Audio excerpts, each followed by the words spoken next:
नमस्कार. स्वाभिमानी TV news चॅनलच्या बातमीपत्रात आपलं स्वागत.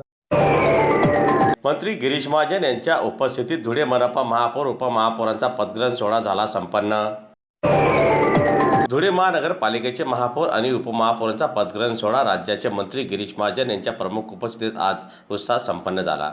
धुळे मनपा महापौर यांच्या दालनात पार पडलेल्या या कार्यक्रमाला लोकप्रतिनिधी, नगरसेवक, अधिकारी तसेच भारतीय जनता पार्टीचे पदाधिकारी मोठ्या संख्येने उपस्थित होते. यावेळी मंत्री गिरीश महाजन यांनी धुळे शहराच्या सर्वांगीण विकासासाठी राज्य सरकारकडून आवश्यक ते सहकार्य देण्याचे आश्वासन दिले.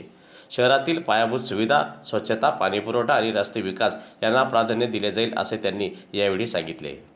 भाऊ, भारतीय जनता पार्टीचे जे पदाधिकारी जे निवडून आलेले आहेत त्यांना न्याय न देता जे आपण ज्याला म्हणू उपरे आहेत त्यांना उपमहापौराची संधी दिली गेलेली. त्याच्यापुढे भारतीय जनता पार्टीचे जे काही नगरसेवक निवडून आलेले आहेत याच्या दबक्या आवाजामध्ये चर्चा आहे की आमच्यावर अन्याय झालेला आहे. बा जे पक्षांतर करून आलेले आहेत त्यांना न्याय देण्यात आलेला आहे. या बाबतीत काय सांगाल? मला वाटतं ते आता भाजपचे झालेले आहेत.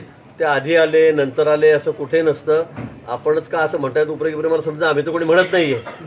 पण तुम्ही ज्या ठिकाणी असं म्हणतायत, आमच्याकडे आता तुम्ही राज्यामध्ये बघा अनेक मंत्री आहेत, मग तुम्ही त्यांनाच म्हणणार का?